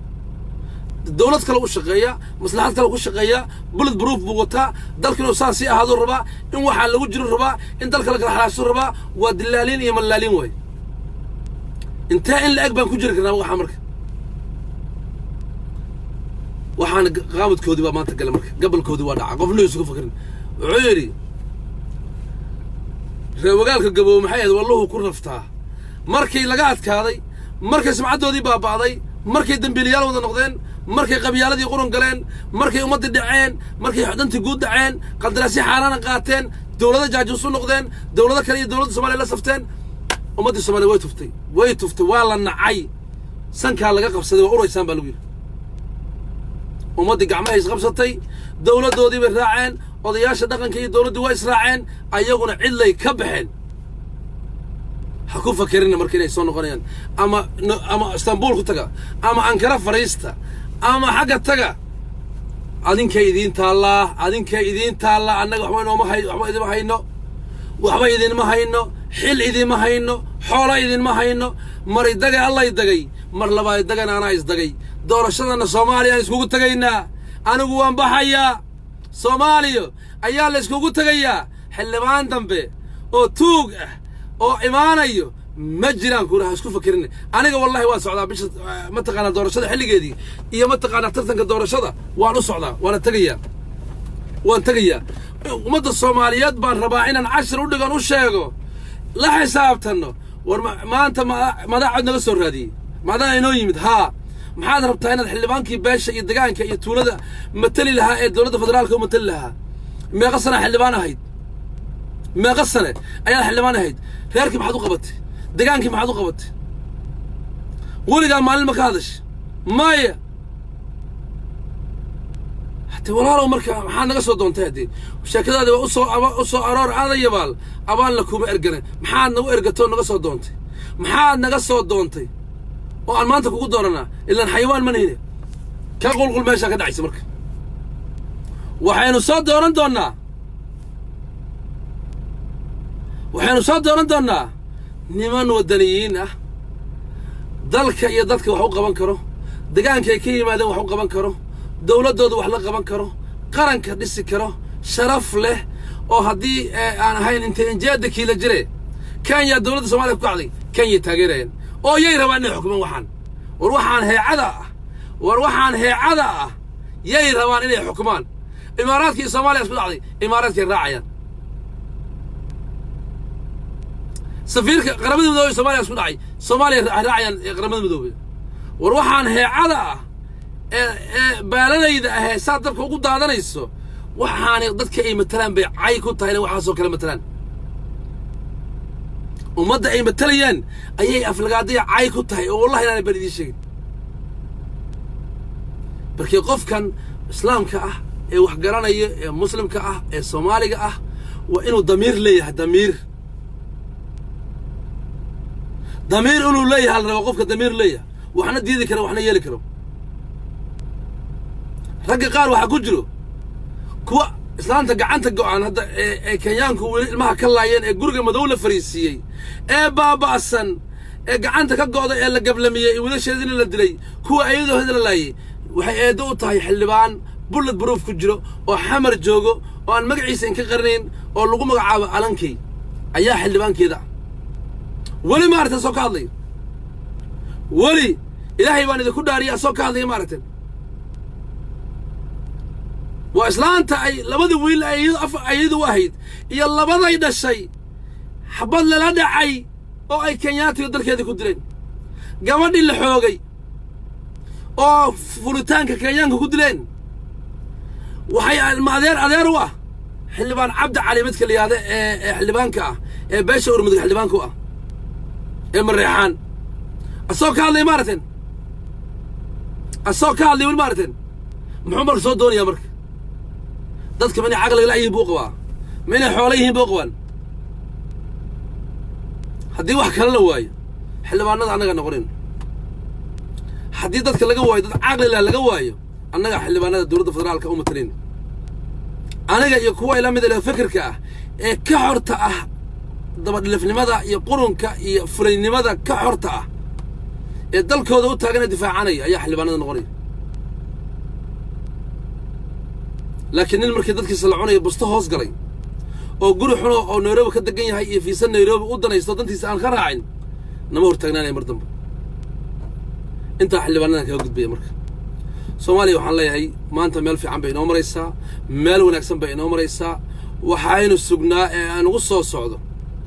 بيشان هذين قدماته حزب حاكم awood leh shacbiyad leh oo xisbiga maanta xukuumadda talada hayso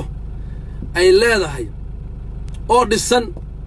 oo rag Soomaaliya oo labeena ay ka buuxaan qurux badan mustaqbal fiican ila geynayo ayaa soo socday oo ka buuxsamin qurba joog iyo qaran joogbo hadda isdiiwaan gali inkastoo dadka inta badan ay diiwaan gashiin oo ay xisbiga mataqaanaa ay kamid yihiin soo socda ee lagu dhawaaqay ee walqalka mataqaanaa in maartay neefka loo qalo xafladii shaacinta iyo wixii u dhiman tahay xisbi xaakim weyn baa soo socday taageera ama tobankii urur xaraash qaranimadaas kugu timaado ama yeesan iskugu imaan xisbi aysan u babacdhigi karin la dagaalami karin ummadda Soomaaliyeed ee leedahay daljiriinta leeyihiin wadaniintu leeyihiin nabadii nolol leedahay xoogga wadaniinta leeyihiin shacbiga majority-ga Soomaaliya ay wadataa soo socdo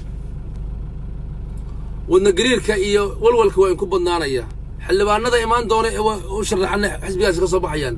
dalka 90% ayaga noqonayaan 10 meelaha ka qalqalis waa loo baahan yahay lagu quruxsado waa loo baahan yahay 10 kaas ay noqonayaan marka Soomaaliya arrinkaasna waa idin sheegaya waa idin ku bishaareynaya waxaan idin sheegaya marka ummadda Soomaaliyeed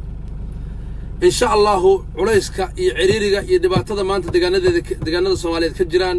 ee hadda aan anaga gacanta ku hayno ee lugta inoo saaran tahay ee gobolkan dhibaatada ka jirtay ummadda lagu baabi'iyay ee kooxaha caloosho shaqaystayaasha fariyaan ee horgalada Kenya u ah insha Allah waan ka dulqaadi doonaa waan ugu tagi doonaa fadhigooda insha Allah waxaan ka filayaa bishaan bisheeda kale ee ku aadan anagoo nabad ah dalkoo nabad ah deegaanadii nabad ah dadkii aan cabsi qabin oo xor ah inaan gaarno rajadu aad bay u fiican tahay wanaag dawladnimo soo socoto wax waa noo qabsoomay dhaqaalaha inoo dhisan cudud ciidan baa inoo dhisan heykal dawladeed baa inoo dhisan dawladaha inoo dhisan wax yar baa inaga qabiyo ahaan badneen intana waa dhameystirnaynaa doorashana waynu galaynaa waxaan rabaa inaan ummadda Soomaaliyeed u sheego Axmed Saaka waxa ciidan ku ah oo aad ciidan ku ah ninkaliya dhoohane adiguna aad u taqaan dhiirane ayaa ciidan ku ah maalin dhaweyd markuu yiri xariga Muqdisho ayaa ciidanta gaajada Kismaayo markuu baahday guriga kirada lagu yeeshay gabadhii yartu aroosay ay tiri ama ifur ama biilka isii uu waayay uu yiri maanta nabadiyo nolol baan isu dhiibaya waa dhintay nin afmaal u ahaa afkiisaas ku noolaa wax kala ma haysan gaajada Kismaayo taalo xariga nabadiyo nolol baa ciidanta uu yiri kooxiina qurba joogta ee qabyaalada ku labista ee dhaqan xumada iyo dullinimada ummadda Soomaaliyeed u horseedayo iyo adiga intaad u yeertay baa tiri joog dhiirana waxoogaa lacagtaana qaado ka difaaci kara maanta ummadda Soomaaliyeed iyo dawladda Soomaaliyeed oo qaranka Soomaaliyeed oo dambi ka gashay dhiirana ma ka difaaci kara muxuu abaan Allah u naxariistay abaan bacad muxuu yiri curafaysatee faan lindhigay hayga ka celiyo curafaysatee faan lindhigay hayga ka celiyo dhiirana igama ka celin karo mid kale meel ka qayliga ma ka celin karo waa lagugu soo socdaa qaranka dambi ka gashay dalkii baad iibsatay cadow soo horkacday geedihii Soomaaliyeed baad cuntay cambihii boqolaalka sano dhaxalka inoo ahaa baad dhuxul ka jaratay waan kugu soo soconaa adkaysa marka geesinimada shalay ummadda Soomaaliyeed ku gadatay dadkoodii ku baabi'isay salaadiinta ku dishay geedihii ku gurtay geedaha waa isu leelaana bardaha aad ka gurtid ama yaaqa gurtid cambihii aad ku guratay adkaysan ku ala calin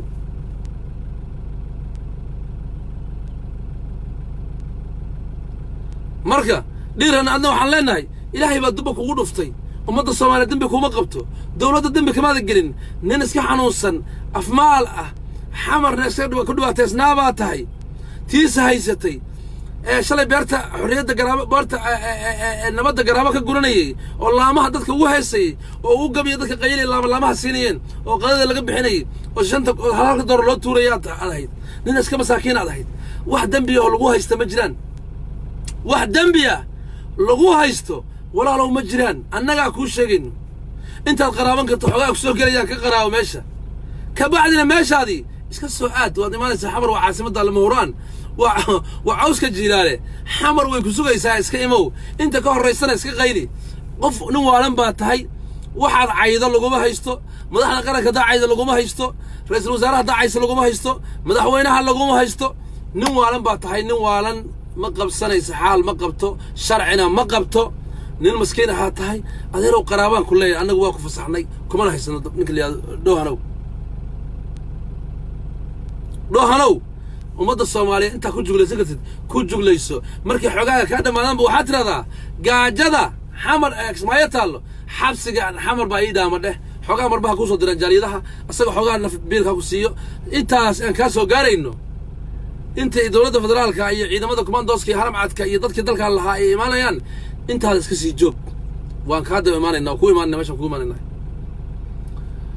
waxaan leenahay kuwii ku fakarayay niyada gashanayay ee mar labaad iyo mar saddexaad waxaan leeyahay waxba lama joogtaan been ha isu sheegina أحمد كوي قبيلته كنت تاجريه وكوي أحمد إن هذيك الدنيا وحول الجوجا ملحن ودمر رن ملب كور رن اللي شغال سنة درك يسوي اللي قد اللي سنة الدولة اسمع الدولة الصومالية الله استعماله الدولة السن أفريقيان مذوه قر رن درك إنه سيره وحمل لما الجوجا وقت عندنا حسكر منه ومدنا دم بحكي سجل أحمد باي باي حكون فكرين بكور ساعد له سيجو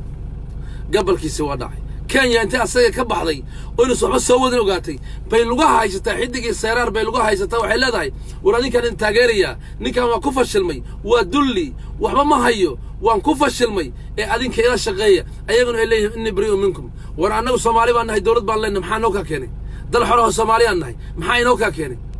أنها سيدي أيجي أوركرا لها شلو ودتي نوما كريس ريسد أدي شرف الله ذي كرامة كاسين كوغاني أنه شرف يا كرامة هدد لا ذا كيوي يوناك دبا دلف نمو يا درجة اللي بقاريو روحوا لا يستاكوا قال لها أنه كم أجر إني بريء منكم أنا دولة بان لنا صوماليا وأتأركز سفارة الصومالية تجين وأتأركزن سفارة الصومالية تجين وحيكون عدنسا إن الدولة نمدا آمن سيهين إن كان 10 سنين وأي رنتو شيئين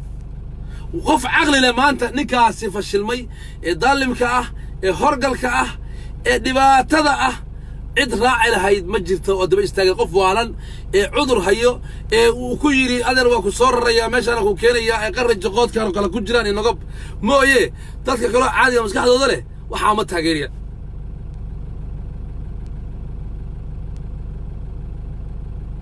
wallahi inay baridii sheegay Kenya waxay wax ka raadisay markay wax ka weyday meel walba looga cadaabay nimankii ku soo baxeen ayay xidig iyo u yeelatay tiri ururkiyada darbi kasta hal garaaco xildhibaano xamar u dirso mandheera aad xildhibaanada Soomaaliya la shir haddana xidig iyo nafka raadiyay sheekhdar iyo ninkii maxay ay seerar ayaguna runtii u sheegeen waxay yiraahdeen annagu dawlad baan leenahay xilligii jaajuuska iyo dabadhilifka waa dhamaaday anagu Soomaaliba wax ka rabnaa Jubbaland degan dal xil helayno iyo dawladda federaalka waxayna siinayaan baan qaadanayna aad baad u mahadsantahay ku dhaheen adeer maanta ma maalintii dadka lagu shaqaysanayay kii aad ku soo shaqaystay darajo loo gaaray Axmed baa ku gaari lahaa ummadda Soomaaliyeed qanca sharaf iyo karaamo yeesha aad iyo aad baad u mahadsantahay waan guulaysanay dalku waa guulaysay dawladnimadu waa guulaysay waxa nasiib darro ah oo ceeb ah oo sharaf xumo ah maanta in qof daalim ah oo dalkan dhaxalkiisa inuu mad kala siiyo raba ee jaajuus ah ee lagu shaqaysanay oo kiraala kan qabiilka ku taageeray Allah ku caafiyaan leenahay Soomaaliya ha guulaysato wa salaamu alaykum wa rahmatullahi wa barakatuh